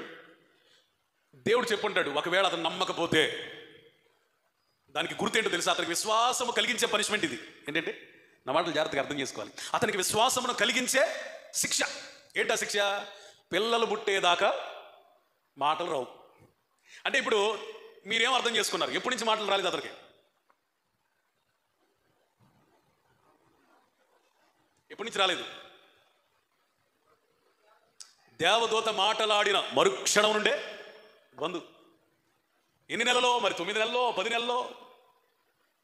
ఆ యోహాను భూమి మీదకి వచ్చేంత వరకు ఈ 10 నెలలు మాటలేదు. అరే, ఒక్క మాట ఎంత పనిచేసిందిరా, అవిశ్వాసపు మాట ఎంత పనిచేసిందిరా. ఆమేనంటే బాగుండేదిగా, యేసయ్య స్తోత్రం అంటే బాగుండేది కదా, ఇన్నాళ్ళకైనా కనికరించావు, నీకు వందనాలు ప్రభు అంటే బాగుండేది కదా. ఇది ఎలాగూ జరుగును? జకర్యా అనేకుల కొరకు ప్రార్థిస్తున్నాడు, దేవునికి ఎన్నో ఏండ్ల నుంచి సేవ చేస్తున్నాడు, కానీ ఏమీ లేదు, విశ్వాసం లేదు. సరే, ఆయన సంగతి అట్లా పక్కన పెట్టండి. స్పష్టత. దేవునికి స్తోత్రం చెప్పండి. హల్లెలూయా. ఒక మాట, చివరి మాట చెప్పి నేను ముగిస్తా. రూతు గ్రంథంలోనికి ఒకసారి వస్తే, రూతు తన జీవితంలో తీసుకున్న నిర్ణయం ఎంత స్పష్టంగా చెప్తుందో చూడండి. వార్ఫ్ అంత సరిగ్గా చెప్పలేకపోయింది. చెప్పలేకపోవడం కాదు, అవకాశం అయితే వెళ్ళిపోదాం, రమ్మంటే వెళ్దాం అనుకుంది. ఈ అత్తగారు కొంచెం కనికరం కలిగింది కాబట్టి ఏమందంటే, నయోమి అమ్మా, నాతో వస్తే చాలా కష్టాలు ఉంటాయి, నష్టాలు ఉంటాయి, బాధలు ఉంటాయి. ఇక నీ ముసలి దాని బట్టి మీరు ఎందుకు పడతారు? కొడుకులు ఇచ్చాను, వాళ్ళు చచ్చిపోయారు. ఇప్పుడు ఎవరిచ్చి నేను చేసేది? మీ దేశంలో మీరు ఉండండి, మళ్ళీ పెళ్ళిళ్ళు చేసుకోండి, సుఖించండి, సంతోషించండి, వెళ్ళిపోండి, మీ దారి మీరు వెళ్ళిపోండి అంటే చక్కగా కొంచెం దూరం తన ప్రయాణాన్ని ప్రారంభించిన వర్ఫా కూడా ప్రయాణాన్ని ప్రారంభించి కొంచెం దూరం వచ్చి మళ్ళీ ఏం చేసింది? టాటా బాయ్ బాయ్ అని చెప్పి వెళ్ళింది. కానీ రూతు మాత్రం ఏమంటుంది? 1వ అధ్యాయం 16వ వచనం, నా వెంబడి రావద్దనియు, నన్ను పెట్టుమనియు నన్ను బ్రతిమాలుకొనవద్దు. నీవు వెళ్ళు చోటకి నేను వస్తా, నీవు నివసించు చోట నేను నివసిస్తా. నీ జనమే నా జనం, నీ దేవుడే నా దేవుడు. నీవు మృతి పొందు చోటనే నేను మృతి పొందేది, అక్కడనే బాధ పెట్టబడుతున్న మరణము తప్ప మరి ఏదైనా నిన్ను నన్ను ప్రత్యేకించిన యెహోవా నాకు ఎంత కీడైనా చేయునుగాక అనిను. ఎంత తెగింపుతో కూడిన మాటలు చూడండి. యేసుకి స్తోత్రం చెబుతారా? హల్లెలూయా. నీ విశ్వాస జీవితంలో యేసు ప్రభు కొరకు నడవాలనుకున్నప్పుడు, బ్రతకాలనుకున్నప్పుడు, వైరాగ్యంగా జీవించాలనుకున్నప్పుడు, శ్రమలు పడడానికైనా సిద్ధపడినప్పుడు నీవు కూడా ప్రజలతో ఈ మాట చెప్పగలగాలి. నీ కుటుంబంతో ఈ మాట చెప్పగలగాలి. తోటి విశ్వాసాలు అభ్యంతరపరిచే వారితో ఈ మాట చెప్పగలగాలి. నిన్ను ఎవరైనా అభ్యంతరపరుస్తున్నారా? నీ నిర్ణయం ఏంటో చెప్పు. యేసు కొరకు ఎంత బాగా బతకాలనుకున్నావో చెప్పు. స్తోత్రం చెప్పండి. హల్లెలూయా. ఎవరైనా నిన్ను అభ్యంతర పడితే అది నీకు శోధన కాకుండా స్వార్థ ప్రకటించే సమయముగా మార్చబడును కాక. స్తోత్రం చెప్పండి. ఎవరైనా నీ విశ్వాస జీవితంలో నిన్ను అభ్యంతర పరిస్తే అది శోధనగా నీకు మారకుండా స్వార్థ ప్రకటించే అవకాశముగా మార్చబడును గాక. యోసేపును పాపంలో పడేయడానికి స్త్రీ ప్రయత్నిస్తే ఎంత స్పష్టంగా చెప్తున్నాడు చూడండి. అమ్మా, నువ్వు నాకు తల్లి లాంటి దానివి, యజమానుడు నాకు అన్న అప్పగించాడు, నిన్ను అప్పగించలా.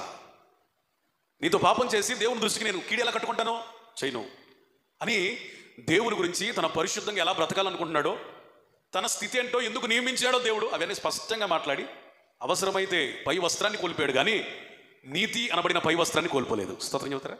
Praise the Lord. దానియేలు కూడా బబులోనులో రాజభోజనం, రాజపానీయం తినడానికి, తాగడానికి 3 సంవత్సరాల అవకాశం, 10 రోజులు కాదు, 3 సంవత్సరాలు. ఆయన హృదయంలో ఒకటే అనుకున్నాడు, తన్ను తాను ఈ భోజనాన్ని బట్టి ఎక్కడ కూడా అపవిత్ర పరచుకొనకూడదని ఉద్దేశించిన వాడై. స్తోత్రం చెప్పండి. ఏం చేశాడు? ఉద్దేశించి ఏం చేశాడు? నపుంసకుల అధికారికి తన ఉద్దేశాలన్నీ వినయపూర్వకంగా చెప్పుకున్నాడు. విన్నాడా లేదా? ఆ 10 దినములు రాజభోజనం కానీ, రాజబల్ల యుద్ధ నుంచి వచ్చే ద్రాక్షపానం కానీ ఏది తీసుకోకుండా ఆ 10 దినములు శాఖాధాన్యాలు, ఆకుకూరలు, కూరగాయలు తిన్నాడు. మిగిలిన వాళ్ళ ముఖాల కంటే ఈ దానియేలు, షడ్రకు, మెషక్, అబేద్నెగోల ముఖములు కళగాను సౌందర్యంగాను ఉన్నాయి. చేతులు ఎత్తి స్తోత్రం చెప్పండి. ఇప్పుడు చెప్పండి, క్లారిటీతో బతికేవాడు కళ ఉందా ముఖంలో, జీవితంలో, ఆత్మీయతలో, హృదయంలో? క్లారిటీ లేకుండా దేనికైనా ఓకే అనుకున్నవాడు బ్రతుకు బాగుందా? గుర్తుపెట్టుకోండి, దేనికైనా ఓకే కాదు, కొన్నిటికే ఓకే. స్తోత్రం చెప్పండి. మరి కొన్నిటికి నాట్ ఓకే, నో ఓకే. దేనికైనా ఓకే అయితే నువ్వు యేసు ప్రభు కొరకు బ్రతకలేవు. కొన్నిటికి నో అని చెప్పగలగాలి. నా వల్ల కాదయ్యా, నా సమర్పణకి ఇది కాదయ్యా, నా బ్రతికి ఇది కాదయ్యా, నేను ఇందుకొరకు నియమించబడలేదయ్యా, ఇది కాదయ్యా నా పిలుపు చెప్పగలగాలి. స్తోత్రం చెప్పండి. ఈ మధ్య ఒక ఆయన ఫోన్ చేశాడు, పాస్టర్ మనోహరేనా అన్నాడు. అవునండి అన్న. నేర్లేగానే పాస్టర్ గానే అన్నాడు. పాస్టర్గా మాట్లాడినట్టే లేదు. ఎవరండి మీరు అన్నాను. నేనులే పాస్టర్ గానీ, అవన్నీ కాదు, కానీ రేపు ఆధార్ కార్డు, బ్యాంక్ పాస్బుక్ తీసుకొని రా డాబా హోటల్ దగ్గరికి. ఎందుకండి అన్నా నేను. ఒక ఆయన గుంటూరులో పాస్టర్ ఉన్నాళ్ళయ్యా, ఆయనకి ఫారెన్ ఫండ్స్ వస్తాయి, నెలకి పాస్టర్ గారికి 2,000 ఇస్తాడంట. రేపు చాలామంది పాస్టర్లు వస్తున్నారు, నువ్వు కూడా నీ పేరు కూడా నమోదు చేయించుకో అన్నాడు.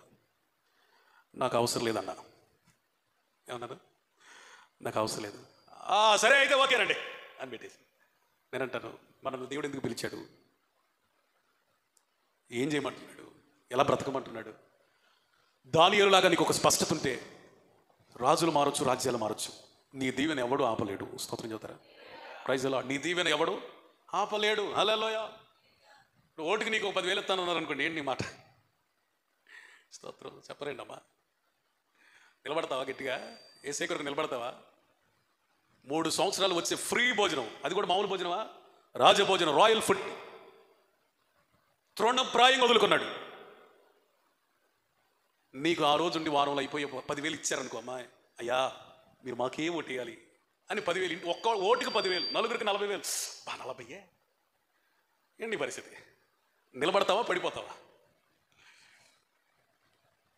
జనాలకి వస్తూ ఉంటారు వీళ్ళకి. నేను బోర్డు పెడితే మంచిది, బోర్డు పెట్టినా పెట్టకపోయినా హృదయంలో ఒక బోర్డు ఉండాలి, నేను క్రైస్తవుని, నా ఓటు అమ్ముకోను. ఏం చెప్పగలగాలి? I'm a Christian, my vote not for sale. నా ఓటు అమ్ముకోవడానికి నేను పెట్టుకోలేదు. ఎందుకంటే నేను క్రైస్తవుడిని. నాకు దేవుడు స్వేచ్ఛను ఇచ్చాడు. ఎవరికి ఇయ్యాలో నాకేమిచ్చాడు? స్వేచ్ఛని. బట్టి నేనేమంటానంటే స్థిరమైన నిర్ణయాలు కలిగిన వాళ్ళని, స్పష్టంగా మాట్లాడేవాడిని దేవుడు లీడర్గా చేస్తాడు, ఆశీర్వదిస్తాడు. నోట్లో పళ్ళు లేని వాళ్ళలాగా మాట్లాడకుండా ఉంటారు చూడండి, వీళ్ళు పెద్ద డేంజరు. అనవసరంగా మాట్లాడేవాడు డేంజరే చెప్పండి, అవసరమైనప్పుడు మాట్లాడని వాడు మరింత డేంజరు. ఇట్లాంటి వాళ్ళు నాయకులుగా పనికిరారు. సో నేనేమంటానంటే, నువ్వు మాట్లాడాల్సిన అవకాశం వచ్చినప్పుడు, అవసరత వచ్చినప్పుడు ఖచ్చితంగా నువ్వేం చేయాలి? మాట్లాడాలి. దానియేలు మాట్లాడాడు. అతడు మాట్లాడడం వల్ల దేవుడు సహాయం చేశాడు. స్తోత్రం. నపుంసకుల అధికారి యొక్క హృదయాన్ని కఠినపరచలేదు, కానీ మెత్తన చేసి దానియేలు దైవ చిత్తాన్ని చక్కగా నెరవేర్చడానికి రాజమార్గాన్ని సిద్ధం చేశాడు. రాజభోజనం అయితే పక్కగా నెట్టేశాడు, కానీ దేవుడు ఏ మార్గాన్ని సిద్ధం చేశాడు? రాజమార్గం. శోధనలండి, కష్టాలండి, నష్టాలండి, శ్రమలండి. నేను అంటాను, శోధనలు సగం సైతం నుంచి వస్తాయి, ఎక్కువ నీ నుంచి వస్తాయి. చెప్పండి. నీలో ఉన్న దురాశలు, చెప్పండి ఏంటంటే, నీలో ఉన్న దురాశలు, నీలో ఇంకా పాపం పోక, నీలో నిర్ణయాలు మార్చుకోలేక, లోకముతో పెనవేయబడి, వాళ్ళు చెప్పారండి, వీళ్ళు చెప్పారండి, వాళ్ళు శోధించారండి, వీళ్ళు శోధించారండి, వాళ్ళ వల్లనండి, వీళ్ళ వల్ల అంటావు, కానీ ముందు నీలో ఏం లేదు, మారు మనసు లేదు. ఈరోజు భీమవరం నుంచి ఒక తమ్ముడు ఫోన్ చేశాడు. అతను ఎవరో నాకు తెలియదు. ఫేస్బుక్లో చూసి నా నెంబర్కి ఫోన్ చేశాడు. అన్న మనోహర్ అన్నయ్యనా అన్నాడు. అవును తమ్ముడు, నేను భీమవరం నుంచి ఫోన్ చేస్తున్నాను అన్న అన్నాడు. కొద్ది నిమిషాలు మాట్లాడచ్చు. మాట్లాడు. నేను ఇప్పుడు వాక్యం చదువుతున్నాను, వాక్యం సిద్ధపడతా ఉన్నాను. వాస్తవాన్ని మాట్లాడాలని లేదు, కానీ యవనస్తుడు కదా, మరి ఎందుకు చేశాడు, ఈ అవసరంతో చేశాడని సరే మాట్లాడతాను, చెప్పండి అన్న. అన్న, ఈ బెట్టింగ్ యాపుల్లో మా ఫ్రెండ్స్ మాట విని 5 లక్షలు అప్పు చేశాను. ఎంత? బెట్టింగ్ యాపుల్లో పడిపోయి ఫ్రెండ్స్ మాట విని 5 లక్షలు అప్పు చేశాడంట. వాళ్ళ నాన్న మంచి ప్రార్థనాపరుడంట, కాకపోతే గుండె ఆపరేషన్ అయిందంట. తండ్రికి చెప్పుకోలేడు. తల్లికి చెబితే ఏం చేయగలిగింది? నాకు చావాలని ఉంది, అపవాది నన్ను చచ్చిపో అన్నాడు. నాకు కూడా ఈ అప్పులు కట్టలేను కదా, నరకానికి పోతే ఆ బాధ ఎట్లుంటుందో ఎవరికి తెలుసు. రకరకాలు వస్తున్నాయి, కానీ నేను రక్షించబడ్డాను. చనిపోతే నరకానికి వెళ్తానని నాకు తెలుసు. మళ్ళీ చావాలని లేదు, మళ్ళీ అపవాది ప్రేరేపిస్తున్నాడు. ప్రార్థన చేసుకుంటే మీతో మాట్లాడాలని నాకు దేవుడు ప్రేరేపణ ఇచ్చాడు, అందుకని చేశాను. 2 ముక్కలు చెప్పండి అన్న అన్నాడు. నేను అన్నాను, వివరాలన్నీ కనుక్కున్నా. ఏ యాపు, ఎక్కడెక్కడ తెచ్చావు డబ్బులు, 5 లక్షలు ఎందుకని అంటే, రకరకాల చరిత్ర చెప్పాడు. క్రెడిట్ కార్డులు 2 ఉన్నాయంట, అందులో నుంచి ఇప్పటికే 1,40,000 తీసాడంట. ఫ్రెండ్ దగ్గర నుంచి కొంత అంట, తన సొంత డబ్బులు 2 లక్షలంట. మెడికల్ రిప్రజెంటేటివ్గా చేస్తున్నాడంట, నెలకు 26,000 వస్తాయంట. మొత్తానికి ఈ డబ్బు చూసుకొని, క్రెడిట్ కార్డులు చూసుకొని, ఫ్రెండ్స్ మంచోళ్ళని నమ్మి మొత్తానికి ఇంత చేశాడు. నేను మనోడికి చెప్పాను, వాళ్ళు చెప్పారు వీళ్ళు చెప్పారని కాదు నాయన, అసలు విషయం ఏంటంటే నీలో ధనాపేక్ష ఉందన్న. అప్పుడు చెబుతున్నాడు, ఈ బెట్టింగ్ యాప్లు పెట్టంట ఇక ఉద్యోగం చేయకూడదని అనుకున్నాడట. ఏమనుకున్నాడు? ఎప్పుడు చెబుతున్నాడు? వాళ్ళు చేశారన్న, వీళ్ళు చేశారన్న, వాళ్ళు చెప్పారని చేశారని ఏడిచాడు. విషయం అది కాదు నాయన, నీలో ధనాపేక్ష ఉంది, అందువల్లనే నువ్వు దీనికి పాల్పడ్డావు, తెగించావు అని నేను అన్నాను. ఈ మాట వాస్తవేనన్నా. దీంట్లో డబ్బులు వస్తున్నాయి అని ఇక ఉద్యోగం కూడా చేయకూడదు అనుకున్నాడట. డబ్బులు వస్తున్నాయి ఇంకా పెడుతున్నాడంట. ఇంకా పెడితే ఇంకా వస్తున్నాయి అంట. ఇటు చేసి చివరికి వచ్చినాయని పోయినాయి అంట. ఇప్పుడు మనవాడికి తను ఏం చేశాడు ఏంటనేది అప్పుడు అర్థమవుతుంది. నేను అన్నాను, నీకు వచ్చిన కష్టం అది కష్టమేం కాదు, కొన్ని నాకు తోచినవి దేవుడిచ్చిన నడిపింపుని బట్టి 2 మాటలు చెప్పాను. నువ్వు ఎలా అప్పులు తెరచాలని 2 మాటలు చెప్పాను. ప్రార్థన చేస్తే అతని హృదయం నెమ్మది పడింది. దేవుడికి స్తోత్రం చెప్పండి. ఎందుకు నేను ఈ మాటలు ఎందుకు చెప్పానంటే, ఆడు చెప్పాడు ఈడు చెప్పాడు, వాళ్ళు చేయమన్నారు వీళ్ళు చేయమన్నారు. సాతాను ప్రేరణ, మనుషుల ప్రేరణ కాదు. నీ ప్రేరణ ఏమైంది? సైతాను ప్రేరేపిస్తా ఉంటే దేవుడు ఏం చేస్తాడు? అంత దూరం నిలబడతాడా? దేవుడు కూడా నిన్ను ప్రేరేపిస్తాడు. స్తోత్రం చెప్పండి. అదే పరిశుద్ధాత్మ నడిపింపు అంటారు. పరిశుద్ధాత్మ నడిపింపు అంటే ఏంటి? చర్చిలోకి వచ్చి భాషలు మాట్లాడటమే కాదు. నువ్వేం చేయాలో దిక్కు తోచనప్పుడు ఏం మాట్లాడాలో ఆ సమయానికి సమయోచితంగా ప్రేరేపించేవాడు పరిశుద్ధాత్మ దేవుడు. హల్లెలూయా. పలానా వ్యక్తి నిన్ను పాపానికి రేపుతుందా, నువ్వు ఇలా మాట్లాడు అని యోసేపుని ప్రేరేపించలేదా? స్వార్థకు వీళ్ళు అడ్డు తగులుతున్నారా, ఇలా ఖచ్చితంగా మాట్లాడు అని పేతుర్ని రేపలేదా? రూతును ప్రేరేపించలేదా? దానియేలును ప్రేరేపించలేదా? వాళ్ళందరినీ ప్రేరేపించిన పరిశుద్ధాత్ముడు నిన్ను కూడా ప్రేరేపించగలడు. స్తోత్రం. వాళ్ళు చెప్పారు వీళ్ళు చెప్పారు అనేది సాకు. దేవుడు నీకేం చెప్పాడు అనేది వాస్తవం. ఇప్పుడు దేవుడు నీకు చెప్పేది నీ గుండెల్లో ఉండాలా, మనుషులు చెప్పేది గుండెల్లో ఉండాలా? ఇప్పుడు ఎవరో చెప్పింది నువ్వు చేసావంటే దేవుని మాట నేను చేసినట్టు పక్కన పెట్టినట్టేగా. అందుకని దేవుడు నీకు ఏది చెప్పాడో దాని విషయంలో స్పష్టంగా ఉండు. స్తోత్రం చెప్పండి. నేను ముగిస్తున్నా. ఈ పండును మీరు తినొద్దన్నాడు, అన్నాడా లేదా? ఈ పండు విషయంలో ఎంత స్పష్టంగా ఉండాలి ఆదాము హవ్వలో. కనీసం సైతానా అనకపోయినా, నువ్వెవరో మాకు తెలీదు, కొత్త మనిషివి, కొత్తగా ఉన్నావు, కొత్త జంతువువి, మాకు తెలిసింది దేవుని స్వరమే, తినొద్దన్నాడు, మేము తినాం, అర్జెంట్గా ఇక్కడి నుంచి వెళ్ళిపోతే మంచిది అంటే ఆ కథ వేరుగా ఉండేది. దేవుడు తినొద్దని చెప్పాడు, తింటే చచ్చిపోతాం అన్నాడు, తినొచ్చంటావా? లూజ్గా మాట్లాడింది అవ్వ. ఎట్ట మాట్లాడింది? లూజు. ఈ లూజ్ క్యారెక్టర్లతో కొంచెం దెబ్బ అనమాట. లూజ్గా మాట్లాడావనుకో నీ పని అయిపోయిందే. ఎక్కడ గట్టిగా మాట్లాడాలో అక్కడ గట్టిగా మాట్లాడాలి, ఎక్కడ మెత్తగా మాట్లాడాలో అక్కడ మెత్తగా మాట్లాడాలి, మొత్తానికి స్పష్టంగా మాట్లాడాలి. ఈ అవ్వ ఎట్లా మాట్లాడిందంటే, నువ్వేమో ఇట్లా చెబుతున్నావు, దేవుడేమో అలా చెప్తున్నాడు, తింటే చచ్చిపోతావు అంటున్నాడు ఆయన, నువ్వేమో మీరు చావరు, దేవతల వలె మారిపోతారు అన్నాడు. అవునా? ఇప్పుడు ఎప్పుడైతే అపవాదిగాడు చెప్పాడో ఈ చెట్టులకున్న పళ్ళు అట్లా ఉంటాయి, రమ్యముగా అందంగా తినుటకు యోగ్యంగా కనపడి అంట. అప్పుడు దాకా కనపడియా? సైతాన్ గారు చెప్పే మాటలు ఎట్లా ఉంటాయి అంటే రమ్యముగా, అందంగా, యోగ్యంగా ఉన్నట్టుగా అనిపిస్తాయి. కానీ నశించిపోయేది ఎవరు? మహిమను కోల్పోయేది ఎవరు? త్రోసివేయబడేది ఎవరు? శపించబడేది ఎవరు? దిగులు పడేది ఎవరు? శాపానికి కారణమయ్యేది ఎవరో? వీళ్ళు చేసిన ఒక్క పనిని బట్టి భూమి ఏమైంది? శపించబడింది. భూమి మీద ఫలాలు మొలవలేదు, కానీ గచ్చ పొదలు, ముళ్ళు, కంచెలు ఇవి మొలిచాయి. నేనేమంటానంటే, దేవుని విషయాల్లో, దైవ చిత్తంలో నీ స్పష్టంగా ఉంటే నీ ఇంట్లో ఫలాలు వస్తాయి. స్తోత్రం చెప్పండి. నువ్వు కొంచెం నసిగావనుకో ఏమొస్తాయి? గతికితే అతకదు. మరి సామెతలు పెద్దోళ్ళు ఊరికి చెప్పరు, గతికితే అతకదు. నువ్వు గతికానుకో కుదరదు. అందుకని పాతకాలంలో పెళ్లి చూపులకు వచ్చినప్పుడు పెళ్లి కొడుక్కి తాగడానికి నీళ్ళు ఇస్తారు. ఇటు గతికాడనుకో సెట్ అవుతావు, ఇటుకి సరిగ్గా నీళ్లు తాగటమే రాదురా, పిల్లని ఏం చూసుకుంటాడు, వద్దులే అనుకుంటారు. నీట్గా తాగాడనుకో, పిల్లోడు నీటే, మంచిగా తింటున్నాడు, మంచిగా తాగుతున్నాడు, వస్త్రం బాగుంది, మాట బాగుంది, ఇవ్వచ్చు అనుకుంటారు. అదే గతికితే అతకడం అంటే, నువ్వు సైతాన్ దగ్గర గతికావనుకో అతకదు. నీ జీవితంలో నువ్వు ఆశీర్వదించబడాలా, నీ పిల్లలు ఆశీర్వదించబడాలా, ఈ విషయంలో గట్టిగా ఉండాలి. స్తోత్రం. సైతాన్తో గట్టిగా మాట్లాడాలి. హల్లెలూయా. ఇంకా చెప్పాలంటే సైతాన్ని మాట్లాడనీయకూడదు. హల్లెలూయా. దేవుడట సైతాను అపవాదిని మాట్లాడనివ్వలేదు. మరి నీ జీవితంలో సైతానుతోనే కాన్వర్సేషన్. నువ్వు ఒక ప్రశ్న వేసావు, నువ్వు ఇంకో ప్రశ్న, అది ఇంకో చెబుతుంది, నువ్వు ఇంకోటి అన్నావు, మొత్తానికి చివరికి ఏమైంది? పండు తినేటట్టుగా ప్రేరేపించాడు. ఇక్కడ ఎవరో ఎత్తబడ్డారు, ఎవరు మారుతాం కదా. ఓకే, చివరికి ఏమైంది? పండు తినేటట్టుగా ప్రేరేపించాడు. తిన్నావు, నువ్వు తిన్నావు, తినిపించావు. శాపాన్ని పంచిందా, ఆశీర్వాదాన్ని పంచిందా హవ్వ?